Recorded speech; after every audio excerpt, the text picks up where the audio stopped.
All right, welcome everyone. I am here just to find out more about what's new in AI, video image localization. And I'm here just to broaden my understanding of how we can use AI, what benefits it could potentially bring to us and our products. You can create very engaging and powerful videos with AI, and these videos will help you sell your products. The 5.5 ChatGPT is actually quite powerful. When you give it more detailed and specific prompting, then it gave actually not bad results.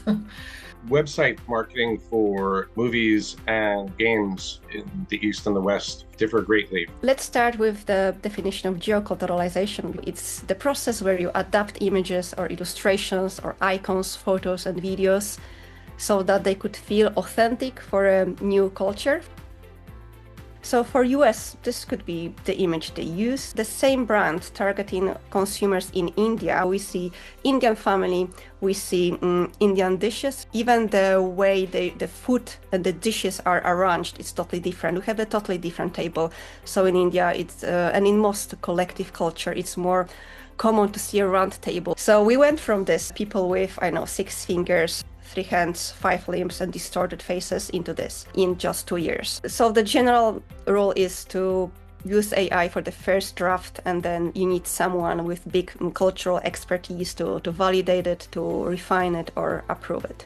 We are creating a hyper-realistic image. We want to show an older man selling chickpeas. We provided here a lot of details about the background. I like the light, but I don't think that the hand movement is very natural. What market they are targeting, what's working here when it comes to geoculturalization, and if you identify anything that is off, well, what would you change and why? The drinks on the table are distracting. Yes. So there's like 4 different drinks. Yes. 3 different brands. The main issue is the alcoholic drink. We don't present for the Middle East, yes. Japanese audience prefers different colors, so this is definitely too intense. So interesting to see the exact bias of the model. Yeah, it's especially common for small markets. Yes, you're right.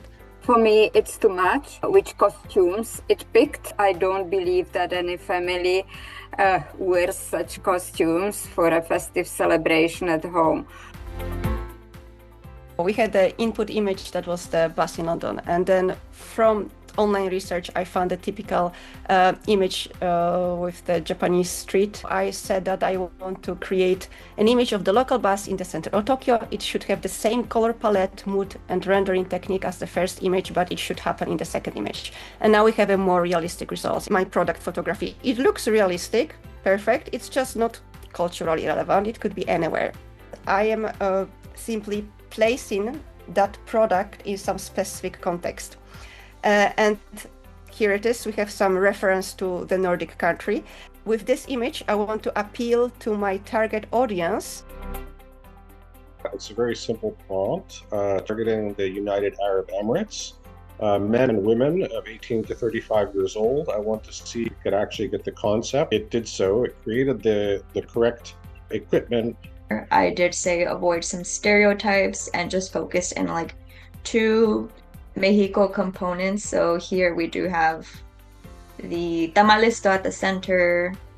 It localized how the family looks. One thing that I did was I asked to adapt the rooftop plants to see if, in South Korea, the rooftop plants would look different. Here's one avatar I have generated. This is how it looks like. Hi, my name is Annie. I will be your guide on this AI-powered video localization adventure. We created, for example, a video for Japan, and they said that the accent was from the countryside. It wasn't a business accent. Some tools can do prosody, right? Voice prosody. So you can kind of use those toggles and ranges, right? Because if you render it, let's say in Japanese, you want it maybe to sound in a higher pitch, or in a different tonality voice. There's a big tonal difference, tone range difference between English, say French, German, the Romance languages. Is that something that can be adjusted as well, or how does dubbing translate that way in your experience? Some of these voices are more diverse, and it depends on the sample of the voice. I wanted to create a video based on these sketches, so it was a video for a let's say, video prototype for a fictional smartwatch.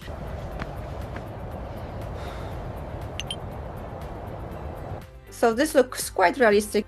So this was also created with Google Omni, also with one prompt, and all I did, I created an image of this chocolate bar, and then I asked Gemini to use this bar in my ad, and the ad was supposed to be in a modern Indian apartment.